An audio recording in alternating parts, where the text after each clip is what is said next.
Nevienmēr jau vajag pret bērniem izturēties kā pret maziem bebīšiem. Viņiem patīk, tur viņi runā kā ar personību, ka tu viņu dzirdi, ka tu saproti viņu, jā. Arī maziem bērniem, protams, ir bebīšu valodas un viss pārējais mazuļiem. Nu, tas loģiski ir, jā. Bet mazulīšiem savi piegājieni, lielajiem savi piegājieni. Katrs savādāks ir un katram tā sirsniņa savādāk darbojās. Kā viņš jūt un kā viņš redz, vienam vajag. Ir bērni, kuriem starp citu nemaz tā nevar pieiet klāt. Tev viņam jāļauj laiks. Tev ar viņu jāveido kāds kontakts un jāļauj viņam būt. Ir bērni, kur tev nevar tā pieiet klāt, bet tas ir jāsūt kaut kādā brīdī. Ir bērni, kuriem ļoti vajag to mīļu un visu laiku to kontaktu. Tuvāk, vairāk viņi runā, bet ir bērni, kuriem tas nepatīk. Tā kā bērni tik dažādi. Tur, ka recepte viena nestrādā uz visiem. Viena, nekad. Katreiz tu mēģini ieraudzīt kaut ko, kas viņā ir. Kā šo tu pamēģini, nē, šis nestrādā. Mēģinam savādāk. Tagad jau laikam vairs nav noslēpums, ka es arī piedalījos šī nosaukuma izgudrošanā, kas ir ļoti svarīgi īstenībā, bet ko man nozīmē mazulīts Rū, tas, protams, ir no grāmatas Vinnijas pulks. Bet savukārt mazulīts Rū ir Kengas bērniņš. Tas ir ķenguriņš maziņš. Un īstenībā, kas man liekas šajā konceptā tas skaistākais, kad tie ķenguriņi dzīvo mammas kabatā ilgu laiku, un viņi ir tā kā pieauguši, tā kā nepieauguši, un viņi tur var paslēpties. Un man liekas, ka Lainas skola mazulīts Rū arī iedod bērniem tādu sajūtu, kas man liekas, ka ir ļoti forši, ka viņi vēl uzkavējās ķengura kabatā.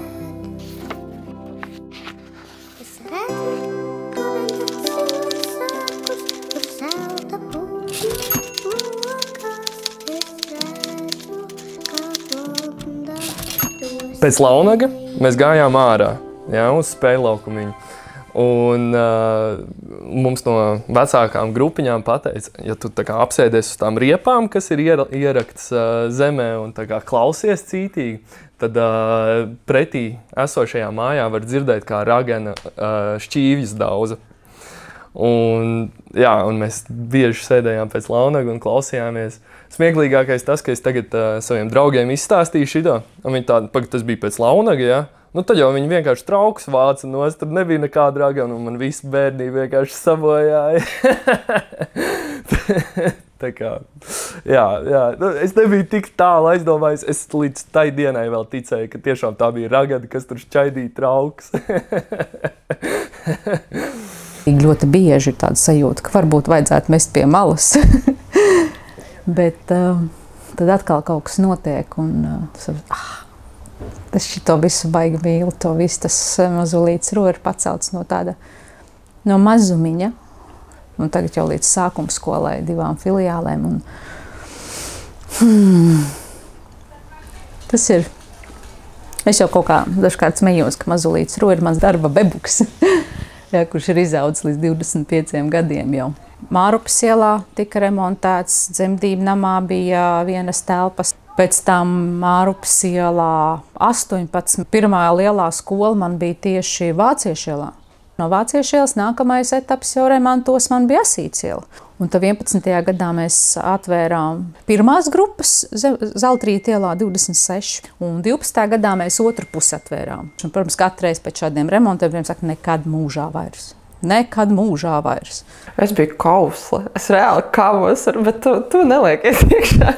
Bet blēņas es darīju daudz, un es kavos, un tas nav labi. Es kavos ar citiem, es biju maziņš kauslis reāli. Kad izremontēja telpas, viņas arī gribēja, tad labas telpas varētu varbūt tās īrniekus izlikt un paši turpināt tur darīt kaut ko, jā, bet tā mēs klīdām kā tādi čigāni. Telpas nebija mūsu, paiet laiks, un telpa īpašnieki izdomā darīt telpās kaut ko citu. Mums nākās aiziet no jau iekārtotām telpām, kurās ir daudz ieguldīts, gan garīgi, gan arī finansiāli ieguldīts. Mēs sākām domāt ar vīru, ka mums kaut kas jāmeklē. patstāvīgs, jo cik tu vari visu laiku, katru gadu domāt, būs tev pagarināts īres līgums, nebūs pagarināts īres līgums, būs pagarināts īres līgums vai nebūs. Un tā pieredze jau visu laiku bija ar tām pārvietošanās diezgan grūta. Un tad, 13. gadā nopirkām uz kredītu, protams, īpašumu Zemītes ielā 6A. Un tajā brīdī arī mēs sapratām to, ka tā saimniecība palikusi tik liela, ka es pati to vairs viena nevaru pavilkt. Ja man būtu jāmeklē vai kāds no malas palīgs kārtīgs šajā lietā, bet tajā brīdī arī izvērtējot par pret, mēs ģimenē pieņēmām lēmumu, ka vīrs pārdeva savu uzņēmumu, lai ieguldītos Mazulītī Rū, lai mēs varētu šīs telpas Zemītes ielā pabeigt. Un viņš ļoti aktīvi tajā brīdī jau pilnībā pieslēdzās Mazulītim Rū. 2013. gadā notika lielveikala Maksima traģēdija, un mēs bijām tieši saņēmuši šo būtībā ar izdemolēto māju Zemītes ielā 6A, kas bija problēma īpašums bankai, un mēs sākām viņu lēnām attīstīt.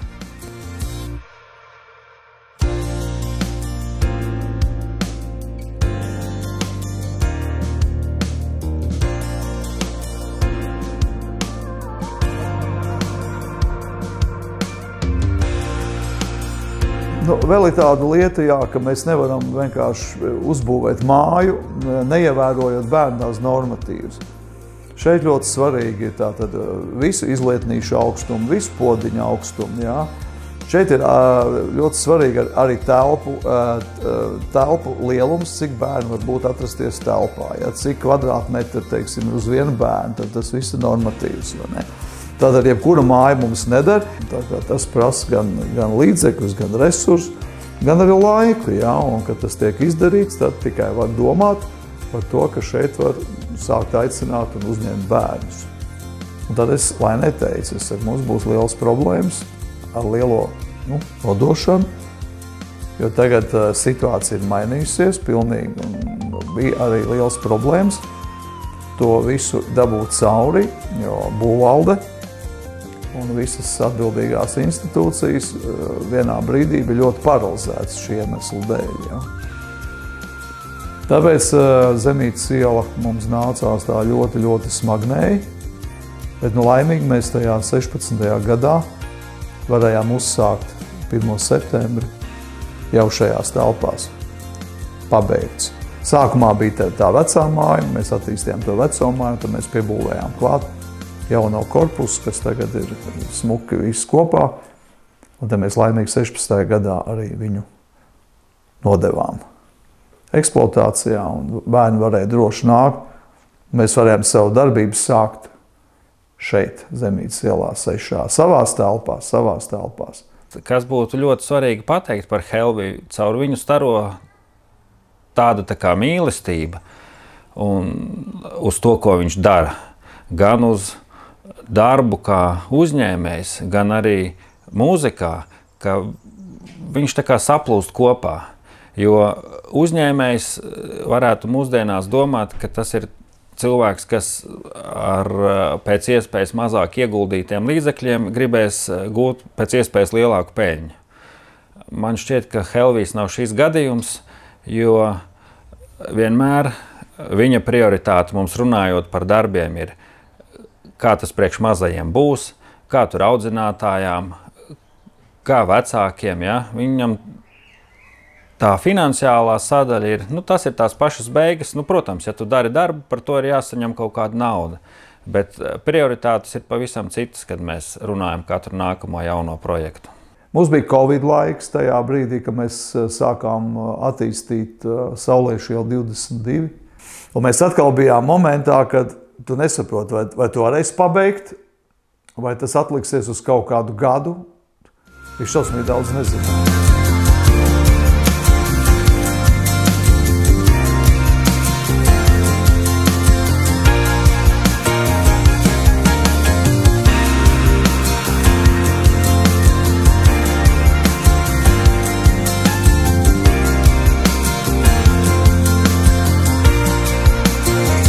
Vienmēr bija tās pagarinātās grupas, pēc tā paša bērndārs, kad tur varēja bērni palikt līdz vecāku savākšanai. Un man diezgan bieži sanāca, kad es mani paņēmu pēdējo, jo vecākiem bija jāstrādā daudz. Un es atceros, ka es paliku pēdējā, tad vienmēr skolotājs man paņēma rupmaizi ar aviņu ievārījumu un sasmērēju. Es varēju sēdēt pie sava apaļā galdiņa mazā un ēst. Un man likās, tad es biju tā laimīgākais cilvēks pasaulē, ja es dabūju beidzot to aviņu ievārījumu ar rupmaizi. Tā man arī būtu tā kā bērnības garša, tāda nostalģija, ko es ieguvu no bērnu dārza. Teiksim tā, pašā pirmsākumā gan Daina, gan pēc tam skolotājs Zane, pēc tam skolotāja Aiga, skolotāja Agita, skolotāja Vita un vēl meitenes. Viņas viss bija mammas. Un, teiksim, Daina un Zane, viņas bija arī nāca pie manis uz bebīšu skolu sākumā. Un es redzēju viņās to potenciālu sarunās, lēnā garā. Un tā izveidojās, ka viņas izlēma arī kļūt par bebīšu skolas skolotājām, jo tās grupas auga. Man sāka veidoties arī dzemdību namā no septembrī jau nākamās grupas. Un viss vienlaicīgi ar mazu bērnu arī vienam pašam ir grūti. Un es biju ļoti priecīga, ka man ir tādas meitenes, kuras nāca manas dzīves ceļā un bija gatavas to turpināt. Tagad jau vairs nevienam nav noslēpums, ka tie pamati tam bērnam tiek ielikti tajā pirmskolas vecuma posmā. Un, manuprāt, arī šajā posmā ir jābūt pašiem gudrākiem un labākiem cilvēkiem klāt pie bērniem. Jo tas pamats, ko tu viņam ieliks pirmskolā, ar to viņi arī ies tālāk dzīvē. Ļoti interesanta pieredze, ka, kad man sanāca ar vienu mammu, kurā nāca ar savu mazuli. Pēc tam es viņu satiku arī skolā, kad es strādāju. Un visbeidzot es to pašu mammu satiku arī augstskolā, kad es jau biju pasniedzēja. Tā kā viņi domāja, ka droši vien es viņai sekoju pa dzīvi. Vienkārši tā. Bet jā, tā kā savu pedagoģisko karjeru sāku ar bēbīšu skolu. Un jāsaka, ka tas ir ļoti interesanti. Maziem bērniem mēs to pieredzi palīdzam iegūt, esot viņiem blakus, bet nedarot viņu vietā, atbalstot viņus, mazlietiņ pastumjot tajā, lai viņš to savu pieredzi solīt pa solītim atbilstoši savam vecumam un savām zināšanām audzētu. Matemātiku tieši es iemīlēju bērnu dārzā, jo es, kamēr vecākajām grupiņām bija tāda, matemātikas stunda vai ne, tikmēr mēs spēlējāmies tajā pašā telpā. Un es bieži vien klausījos, ko viņi tur dara, man bija tāda tiešām inčīgi, interesēja. Un audzinātāji pamanīja, ka es tur kaut ko skatos pāri viņu pleciem, vai ne? Un viņi paeicināja, nāc sēdies, klausies. Super vienkārši, kā ieinteresēt bērnu tā kā uz viņu naturālo interesi, uzspēlēt, lai viņš iemācās vairāk. Un šo pamanīt, es nezinu, vai es varētu. Teiksim tā, ja mēs runājam, kurš pirmais skolotājs saprot šo te bērnu potenciālu, jeb bērnu talantu kādā nozarē, tad es teiktu tā, ka tas ir ļoti atkarīgs no bērna, kurā vidē viņš parāda savu talantu. Vai tas ir pirmsskolā, vai tas ir arī skolā. Un es teiktu, lielākajā procentu daļā tomēr skolas skolotāji, jo tie bērni kļūst tādi apzinīgāki, bet tikpat lielu procentu daudzumu es varētu teikt arī par pirmsskolas skolotāju, jo viņi to skolēnu redzēs jau pirmie, jau no sākuma. Viņi jau iedos tam skolas skolotājiem kaut novirzienu. Hei, klausies, viņam ir labi padodās matemātika, vai viņam ir potenciāls uz dabazinībām, tieši uz kosmosa tēmu. Izpētīs, dodiet vairāk šos te materiālus. Un savukārt skolas skolotājs, viņš varēs iedot šo te padziļinātāko izpēti šim te bērnam. Darbā pēc sludinājuma pieteicās Liepājas izglītības pašvaldības viena bērndārza audzinātāja, kur atnāca uz interviju. Un šis cilvēks man ir palicis spilgtāk atmiņā, un paldies viņai par to. Jo kopā ar viņu, ar Ilonu,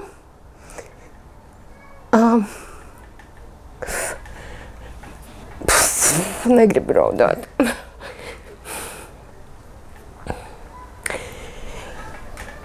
Kopā ar Ilonu mēs uzsākām tādu nosacītu revolūciju Mazulītī.ru, kur solīt pa solītim sakārtojām sistēmu, sakārtojām, kas ir tā mūsu vērtība Mazulītī.ru, ka šī vērtība ir bērni un ka šī vērtība ir darbinieks. Un lai darbinieks justos labi un lai bērni justos labi, pie tā bija ļoti daudz jāstrādā. Un, es negribu raudāt. Šito izgriežiet, lūdzu.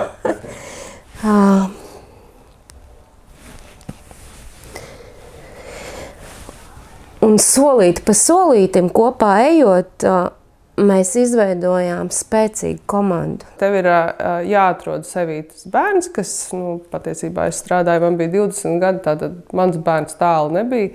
Kaut kādi 2-gadīgi vai 3-gadīgi tādi bērni, ja? Ļoti maziņi. Un viens puišals man saka, ka viņš grib čurāt, uz toaletu grib, ja? Es viņu aizvedu uz toaletu, viņš saka, tad turi tagad man. Ko? Es vispār, man taču dēla nav, es vispār nesaprotu, vai kas tāds, bet to drīkst darīt vai ne, viņš saka, tad turi man tagad. Šitāds te bija.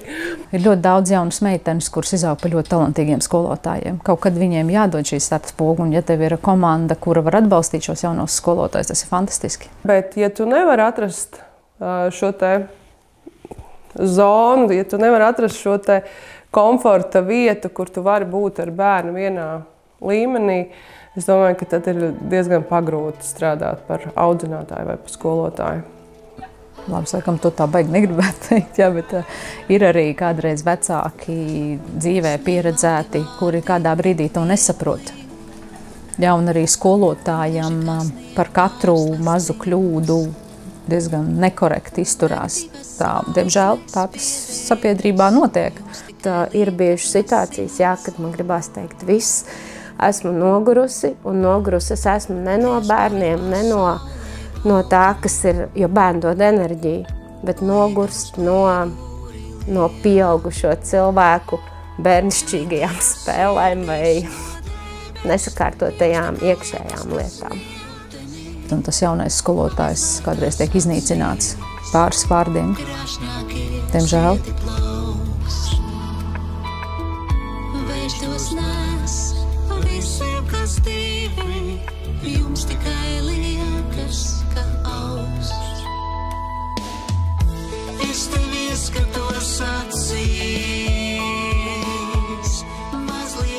Pat bija situācija, kad es vienkārši izdomāju, virtuvē aiziet un man meklēja.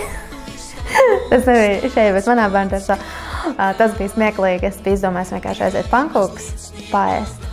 Skolotājai nevienam nepateica, vienkārši aizgāja pankūkus ēst. Un cilvēkiem panika, kur bērns ir pazudis. Es ēdu pankūkus. Agnes pabeidz varavīksni. Saka, Agnes ir mans audzēknis. Kāpēc mēs sūtījām savu meitu uz citu bērnu dārzu? Mamma ir mamma, un audzinātāja ir audzinātāja. Pienāca brīdis, ka es sapratu, ka ar bērniņu kopā strādāt ir ļoti grūti, un viņai arī ļoti grūti, jo tu esi visu laiku ar mamām un citiem bērniem, un tad tu saprati, ka tu savu bērnu tā kā ļoti noliec maliņā. Un es uzvanīju netālu Pārdaugavā esošā bērndārzam Varavīksne, un atradās vietiņa manam bērnam privātajā bērndārzā, un viņi sāka iet. Tajā brīdī man vēl nebija bērndārza grupas. Man bija tikai estētikas skoliņa, kuras arī pati aktīvi vadīju un strādāju, un bēbīšu skoliņa. Un es aizvedu savu meitiņu uz bērndārzu, viņi tur ļoti labi iejutās. Šobrīd mēs esam konkurenti, bet mana satikšanās ar Lainu bija tad, kad Agnese bija maziņa, un Laina atveda savu meitiņu pie manis uz manu privāto bērndārzu Varavīksni. Tur arī mēs iepazināmies ar Lainu, un ar Agnesi un ar Helvi. Jā, un tajā brīdī, kad es uztaisīju savu bērndārzu, es sapratu, ka es negribu savu bērnu raut ārā no vietas, kur viņa pieradusi.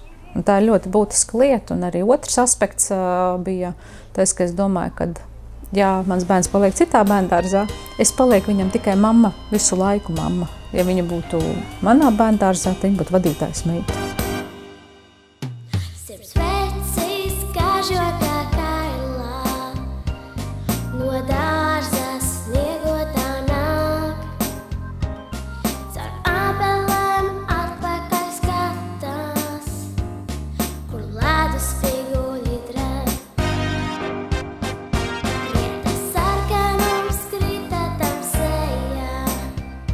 Kaķīša Zirnaviņas. Tas man likās tieši bērnās tādā izpildījumā. Tas bija tāds ļoti, ļoti jauks moments, jā, ko mēs Mārbas kultūras namā izrādīt. Jā. Bet par Kaķīšu Zirnaviņā, Melders savām meitām gribēja dot lielu pūru. Viņš devās pie Melnā Runča, kurš bija ļoti bagāts, un sargāja velna naudas lādi vecās pils pagrabā. Labā diena! Nu, redzēs, cik laba. Saki, ko vajag. Man ir 2 mīļas meitiņas, pie viņām ir atbraukuši precinieki. Es viņām gribu dot lielu pūru, lai tās var uzsākt savu dzīvi. Un man bija jātēlo diezgan ļaunam, un kad tur bija jāatņem, man liekas, kaķītiem tam, kas, man liekas, bija miks, bija jāatņem tas pūrs, kas viņiem bija. Bet tas varētu būt viss, jo pārējais, tur būtu teikt migla. Bija izveidojusies situācija, kad man ir ļoti spēcīga muzikālā skolotāja, arī mans draugs Aiga. Bija radoša tajā brīdī komanda izveidojusies, gan skolotāji, gan vietniece Dagnīte bija arī, jā. Protams, vēlāk arī daudz citi pievienojas, bet tieši tajā brīdī kaut kā tas viss sakrita. Likās, pamēģinam. Nu, kad uztaisīsim tādu luciņu, un lai to luciņu, kad tur piedalās viss bērnu dārzs, un arī bija situācija, ka Aigai vīrs Jānis mums ļoti atbalstīja šajā procesā ar filmēšanu, montēšanu, ierakstiem un visu pārējo. Var teikt, ka gandrīz kā filmas pirmizrāde bija, kad bija tā galvenā diena, kad tur vecāki ieradās uz to kultūras namu, kad tur bija jāsagatavo sēdvietas, tur bija jāpasaka, kurās tu sēdies, un tad vēl jāiet sagatavoties, sakrāsoties, un tad viss jāsagatavo un tā tālāk. Bet jā, uztraukums un ka arī bija pārāk mazs, lai atcerētos. Kaķīšu Zirnaviņas es nedaudz atcerēšos, jo es tur biju super maziņa vēl. Es atceros, ka es biju lielā pūlī, un es atceros, ka man bija uztraukums liels. Es vairāk daudz ko nevarēšu pateikt, bet kaut kad esmu skatījusies ar vecākiem arī izrādi, bet sevi neesmu paspējusi atpazīt. Kaķīšu Zirnaviņu laikā Keita bija starp mazajiem rūķīšiem, bet pēc dažiem gadiem jau viņa spēlēja galveno lomu Ludziņā par Buratīno. Es jau reiz mēģināju iebāzt degunu pavārdā, bet izdūru tikai caurumu. Kas par blēņām? Savukārt Aleksandra vēlāk spēlēja Nerāt no Vilcēnu Sniegbaltītes skolā. Es esmu vilcēns! Es viņiem tūlīt parādīšu! Tieši šodien man bērndārza izlaidums. Pirms es braucu šajien runāju ar mammu par bērndārza atmiņām un tādām lietām. Un es atceros, kā viņa raudāja. Man ir tiešām tā kā ļoti palicis atmiņā, kāds tagad pat domājot par to emocionāli paliek. Un tas palicis atmiņā tas viņus emocionālais, ka viņi skatījās uz mani, viņai asariņas tecēja, tas bija tik mīļi. Vecākiem šis uzņēmums ir darbs, viņiem tā ir misija. Tā nav vienkārši, ierodos darbā, pabeidzu visu. Viņi ir šeit nāk un piedalās ar visu sirdi un dvēseli, un tos var redzēt. Es teiktu, tas ir viens no šīm unikalitātēm šajā bērndārzā, ka cilvēki, kas šo ir veidojuši, arī mīl, ko dara. Nu, te de facto šobrīd, jāsaka, viņš šobrīd ir vairāk uzņēmējs, bet dvēselē viņš vienmēr ir bijis mūziķis. Bet šajā gadījumā es vairāk teiktu, ka mums tā muzika ir palīdzējusi tā mobilizēties, jo arī skaņdarbi, ka tu mācies, tomēr ir vienmēr bijis jāizdara līdz galam viņš, jā. Citādi nav ko iet uz to klavieru stundu vai violas stundu, kad tu neesi sagatavojies, lai pasniedzējis tev tur teikt, ko tu esi atnācis tagad.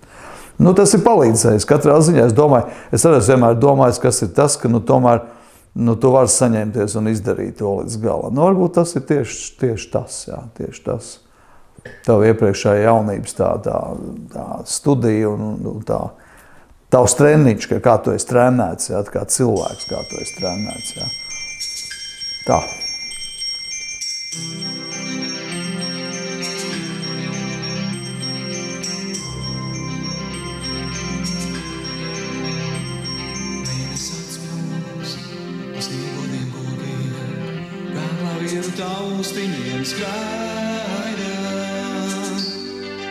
Mēgošām atspulgām pieglausties gribu, kā bērns ticot, mīlot un gaidu.